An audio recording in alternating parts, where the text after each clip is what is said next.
Alors, nous sommes aujourd'hui le 18 août 2015 et je viens ici vous témoigner d'une chose dont je ne sais plus si j'ai déjà parlé par le passé, il me semble que oui, mais si ce n'est pas le cas, eh bien je le fais encore ici, vous témoigner d'une chose que j'ai observée, à savoir que très souvent, quand Dieu nous bénit de quelque chose, quand Dieu nous envoie une bénédiction, et nous savons que comme il est écrit en Proverbe 10, verset 22, c'est la bénédiction de l'Éternel qui enrichit et il ne la fait suivre d'aucun chagrin. Quand Dieu nous bénit de certaines choses, le diable se dépêche d'essayer de transformer la bénédiction de Dieu en malédiction. C'est-à-dire de voir comment, des fois, avec une même malédiction, avec une même bénédiction, il peut générer des problèmes, créer des problèmes ou provoquer une malédiction là où Dieu, lui, n'a cherché qu'à nous bénir puisqu'il a le désir profond de nous bénir et de nous voir tous heureux et épanouis et en bonne santé, comme ce passage de 3 Jean 1, verset 2 nous le démontre bien. Et donc, je vous ai témoigné avec bonheur. Je prends plaisir à vous témoigner non seulement des bénédictions que Dieu envoie dans ma vie, mais aussi de celles qu'il envoie dans la vie de personnes autour de moi. Vous voyez, des fois, je pense tellement rapidement que ma langue a du mal à suivre ma pensée. J'ai presque fait un lapsus, mais ce n'est rien de grave. J'espère que vous le comprenez bien, que vous faites preuve de compréhension avec moi. Donc, je vous ai témoigné il n'y a pas très longtemps avec bonheur que non seulement Dieu continuait à me bénir, mais qu'il bénissait aussi bien les personnes autour de moi, et parmi lesquelles mon petit frère, qu'il a choisi de bénir de manière particulière cette fois-ci en lui faisant envoyer un colis de produits locaux provenant donc de chez nous, de notre île, la Guadeloupe. Oui, donc veuillez me pardonner, j'ai dû donc interrompre mon enregistrement, mais je vous disais donc pour l'essentiel que l'ennemi a cette fâcheuse manie de toujours chercher à voir comment est-ce qu'il peut venir pour circuiter les choses dans leur bon fonctionnement et les choses de Dieu en particulier, malheureusement. Mais grâce et gloire soit rendue à Dieu qui le rattrape toujours dans son élan de connerie, j'ai envie de dire, et toute la gloire en revient à Dieu, qu'il arrête dans sa bêtise.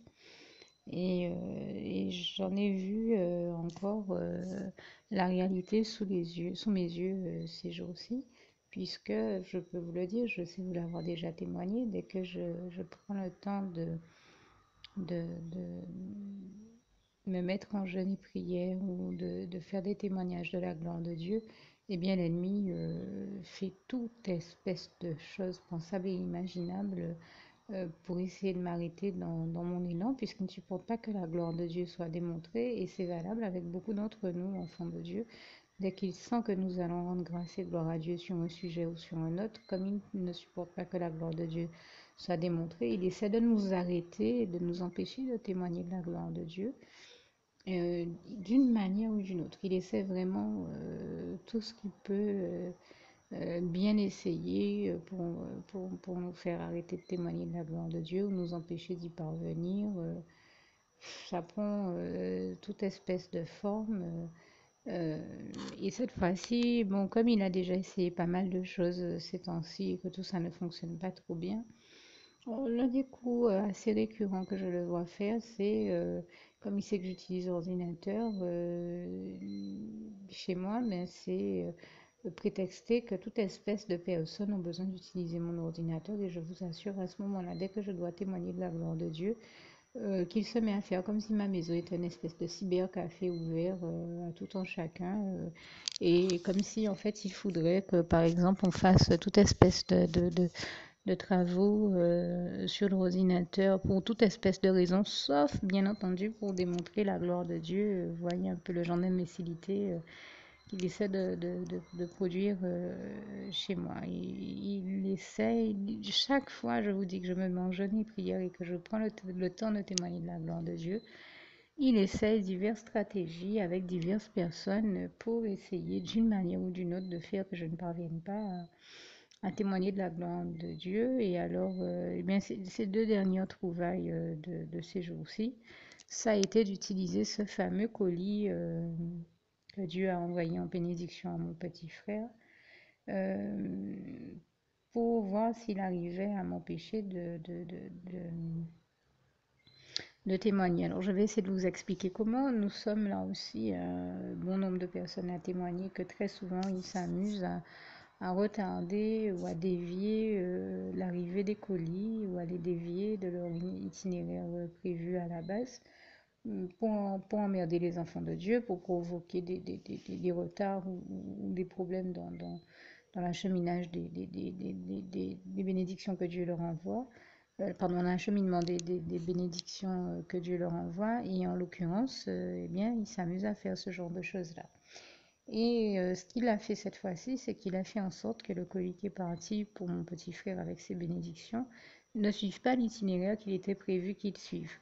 Résultat, ça a entraîné quoi comme conséquence? Vous voyez comment il est toujours en train de provoquer, comme je disais, des courts-circuits dans les choses de Dieu, de chercher à contrarier la bonne marche des choses.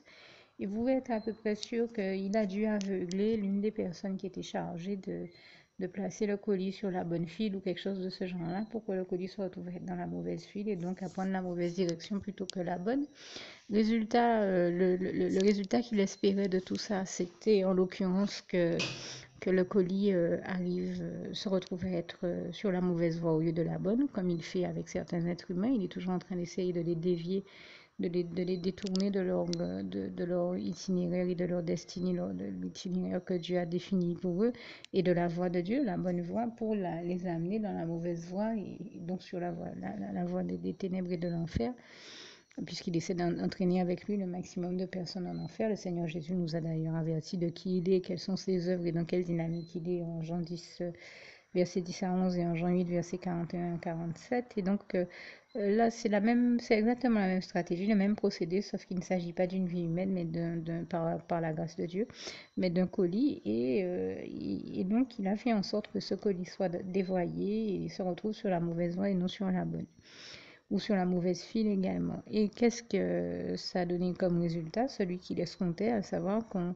se retrouve à dire à la personne qui l'a expédié à mon frère de la part de Dieu qu'il faut absolument qu'elle se retrouve à faire des recherches sur le net pour suivre l'évolution de ce colis. Et bien entendu que c'est lui qui a provoqué ça parce que il l'a fait exprès pour que cette personne se retrouve à venir me dire bon, il faut que tu libères l'ordinateur, j'en ai besoin pour faire mes recherches sur le net, suivre l'évolution du colis.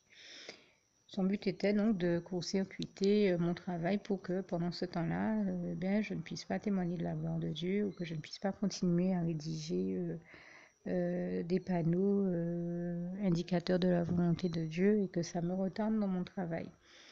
Oui, puisqu'il se dit que quand un enfant de Dieu est en jeûne et prière, il fait ce travail-là, bien entendu, il sait très bien que chaque minute compte pour qu'on arrive à fournir le meilleur travail que possible. Donc, nous savons qu'il essaie toujours de retarder les œuvres de Dieu. Mais la gloire de Dieu, c'est que comme la personne qui a expédié le colis avait déjà prévu d'aller à la poste, ben Dieu lui a mis à cœur de me dire en fait, bon ben, enfin, moi je lui ai dit de toute manière, ce serait trop compliqué pour toi de faire ces recherches sur le net. Je doute que tu y arrives toute seule. Et comme elle-même me l'a répondu, comme elle avait déjà prévu d'aller à la poste, elle m'a dit, voilà, je lui ai dit, le plus simple serait encore que tu vois avec eux, puisque tu allais déjà demain à la poste, comment eux, ils peuvent, puisque eux, ils font cette démarche tout le temps de suivre l'évolution des colis, comment eux, ils peuvent t'en donner un compte-rendu qui soit le meilleur et dont tu aies l'assurance de la validité. Euh, et elle a réfléchi quelques minutes, elle s'est bien rendue compte que c'était la meilleure chose à faire, donc elle a laissé tomber. Mais bien entendu, l'ennemi a fait une prise de colère pas possible, vous imaginez bien, son plan a échoué une fois de plus. Jésus a eu la victoire et je tenais à rendre grâce et gloire à Dieu, à Jésus, à son Saint-Esprit sur ce point-là aussi pour cette très grande victoire sur l'ennemi. Et j'ai vu l'ennemi pester, colérer, tempêter parce que son plan a échoué et que je continuais à témoigner de la gloire de Dieu et à faire mes panneaux tranquilles. Alors vous imaginez comment il était enragé et comment il n'a rien trouvé de mieux à faire que de chercher à utiliser même une bénédiction. Je vous dis, hein, c'est l'énième fois que je le vois le faire, même une bénédiction que Dieu nous envoie. Il s'amuse à vraiment tout essayer de perturber la bonne marche des choses de Dieu pour essayer de ramener les choses à son avantage. Mais j'espère que ce témoignage-là euh, rejette sur lui la grande honte de l'écueil de ses comportements. Parce que c'est un témoignage véridique et que ça aide, j'espère, là aussi, beaucoup de personnes à comprendre comment et pourquoi, alors que certaines fois elles sont en train d'attendre certaines bénédictions de la part du Seigneur, le Seigneur les a déjà envoyées. C'est rien d'autre que l'ennemi qui, comme d'habitude, est en train de tout chercher à retarder pour essayer de les empêcher d'avoir leur bénédiction, mais par la grâce de Dieu, eh bien, ces bénédictions-là arrivent toujours à leur destinataire. Tout simplement, nous savons que l'ennemi essaie toujours de retarder les œuvres de Dieu, mais qu'il est tout bonnement incapable de les empêcher d'arriver à l'existence, car Dieu les amène toujours à l'existence. Et toute la gloire revient à Dieu, à Jésus, à son Saint-Esprit, puisque là où des choses ne sont pas possibles aux hommes, elles sont possibles à Dieu, puisque comme nous dit ce passage de Marc 10, verset 27, tout est possible à Dieu et toute la gloire lui en revient. Alors, je vous souhaite de rester bien entendu dans la paix du Christ, hein, que le Seigneur vous garde et vous bénisse tous, de rester en paix, hein. J'espère que ce témoignage ne vous aura certainement pas troublé, mais plutôt qu'il aura eu l'effet escompté, en tout cas par moi et par le Seigneur Jésus, celui de vous aider, de vous encourager aussi, de vous édifier, de vous informer de certaines réalités spirituelles. Et à propos de spiritualité, eh bien, j'invite tous ceux qui ne l'avaient pas encore fait à faire la prière, l'une des plus jolies prières, l'une des plus spirituelles aussi qui soit, que je rajoute ici dans quelques secondes, le temps pour moi de vous citer l'un de mes passages préférés, qui est la prière par le biais de laquelle le Seigneur Jésus m'a sauvé la vie et que je partage toujours avec tous ceux qui, eux aussi, ont envie de se mettre à l'abri de ce monde cruel et des agissements néfastes et destructeurs du diable, qui ont envie de venir se mettre à l'abri donc du diable dans les bras d'amour du Seigneur Jésus, du diable et de tous ses méfaits. Et c'est donc pourquoi je rajoute cette prière à la fin de ce document que je vous invite à dire de tout cœur avec moi en suivant donc ce que vous entendrez sur cette bande sonore. Donc, je termine ici mon témoignage en citant ce passage si cher à mon cœur. Philippiens 4, verset 7, que la paix de Dieu qui surpasse toute intelligence garde vos cœurs et vos pensées en Jésus-Christ. À bientôt. Oui, bien entendu, vous l'aurez compris, je m'attends déjà à ce que Dieu fasse en sorte que ce colis de bénédiction qu'il envoie à mon petit frère lui parvienne. Donc, je lui rends déjà grâce et gloire par la foi. Et j'essaierai, si c'est possible, de vous informer, de vous faire savoir s'il est bien arrivé, mais je m'attends déjà à ça. Je sais simplement que c'était là encore un retard produit par l'ennemi, provoqué par l'ennemi qui cherche toujours à tout retarder, tout perturber, juste pour voir comment il pouvait tirer avantage de ces situations-là. Malheureusement pour lui, une fois de plus, il est mort dans son film, encore une fois, et toute la gloire.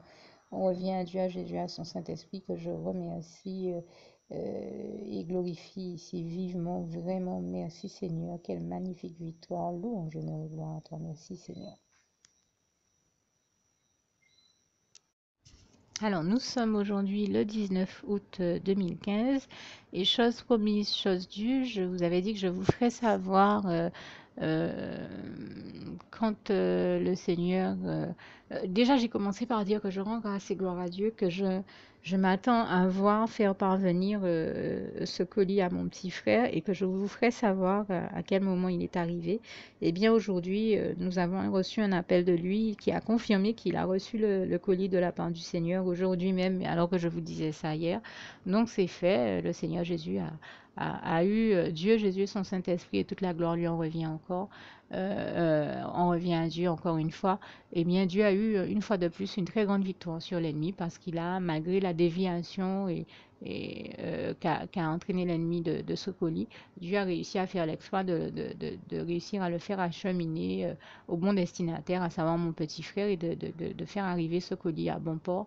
Et toute la gloire revient à Dieu, à Jésus, à son Saint-Esprit. C'est l'occasion pour moi de dire, mais comme quoi, quand Dieu veut nous bénir, quels que soient les retards qu'essaie d'engendrer l'ennemi dans l'acheminement ou l'arrivée de ces bénédictions, Dieu fait en sorte que ces bénédictions nous parviennent toujours et c'est bien ce que j'ai toujours vu faire et je lui en rends ici grâce et gloire.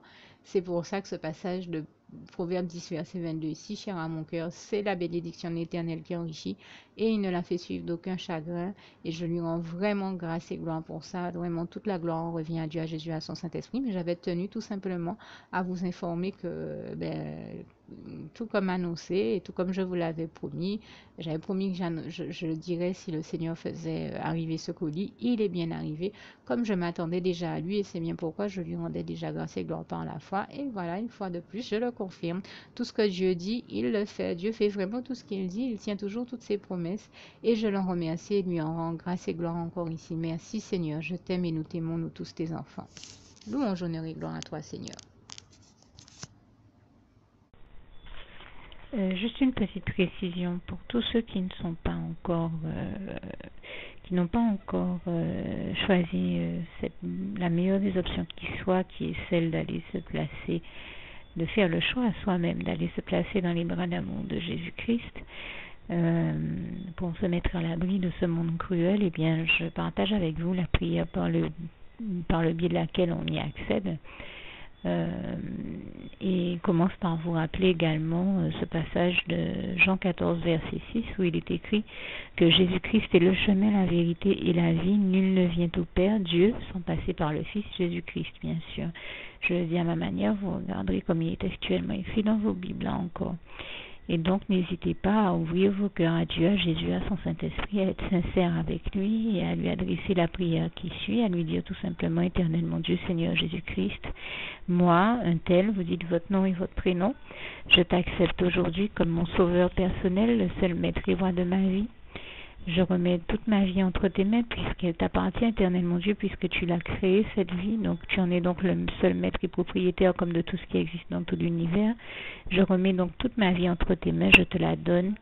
Merci, Éternel mon Dieu, aussi de permettre que cette vie que tu m'as donnée continue à être à ta gloire et que je continue à te servir, à t'appartenir pour l'éternité, d'éternité en éternité. Merci aussi, Seigneur, de faire que je continue donc à te servir et à t'appartenir pour l'éternité, d'éternité en éternité. Et aussi, Seigneur, de m'accorder la grâce de ton pardon et de ta miséricorde pour tous les péchés que j'ai commis tout au long de ma vie, jusqu'à la date d'aujourd'hui incluse. Et c'est au nom puissant du Seigneur Jésus-Christ que j'ai fait cette prière. Et à vous tous qui avez fait cette prière, je vous dis que Dieu vous bénisse abondamment, puissamment, richement, et surtout n'hésitez pas à la partager avec tous vos proches et contacts, amis, membres de vos familles, collègues, bien-aimés, tous ceux que vous aimez, et surtout tous ceux à qui Dieu vous mettra à cœur, avec qui Dieu vous mettra à cœur de la partager. Et comme j'aime à le dire, si vous n'avez pas encore pris le temps de faire cette prière, comprenez bien que voilà, ça ne vous coûte rien de la faire, c'est gratuit, c'est indolore, et que voilà, vous n'êtes pas obligé de me croire, mais moi il m'est arrivé tout comme vous de devoir faire cette prière un jour dans ma vie et quand on m'a proposé de la faire, je me suis dit, et si c'était vrai, et si c'était vraiment Dieu qui, par ce biais-là, m'appelait à lui et me demandait de lui donner ma vie, de l'accepter, c'était Jésus qui était en train de vraiment me tendre la main et qui était en train de me demander de l'accepter comme mon sauveur personnel, je ne pourrais pas passer à côté de l'occasion de lui dire oui, parce qu'il faut aussi que je reste ouvert ou ouverte à ce que Dieu peut avoir à me dire. Il faut que je garde mon cœur et mon intellect ouvert à ce que Dieu peut avoir à me dire. Donc je me suis dit, je ne peux pas courir le risque de passer à côté de mon éternité, de passer à côté des meilleures choses de la vie, surtout si le maître et créateur de la vie m'appelle et cherche à me sauver. Pour être sauvé, il faut bien que je lui dise oui, que je souhaite qu'il me sauve. Oui, Seigneur Jésus-Christ, je t'accepte comme mon sauveur personnel. Et c'est le sens de cette prière. Et comme je dis, elle ne nous coûte rien à faire. Et puis surtout, moi je vous dis, du jour où je l'ai faite, j'ai vu Jésus changer ma vie en mieux sur tous les plans et donc je crois que ça ne vous coûtera rien, ça ne vous coûte rien vous non plus de la faire et puis d'expérimenter, de regarder comment les choses vont se dérouler dans votre vie, de regarder Jésus changer votre vie en mieux à vous aussi. Et d'en faire l'expérience. Et pour en faire l'expérience, il faut commencer par faire cette prière. Donc, si vous ne l'avez pas encore dite, réembobinez tout simplement cette vidéo ou ce document si vous préférez. Réécoutez-le et dites avec moi la prière que vous m'avez entendu mentionner. Et n'oubliez surtout jamais que tout est possible à celui qui croit en Dieu, en Jésus-Christ et en son Saint-Esprit, comme il est écrit en Marc 9, verset 23, et que tout est possible à Dieu, comme il est écrit en Marc 10, verset 27. Que Dieu vous bénisse donc et à bientôt.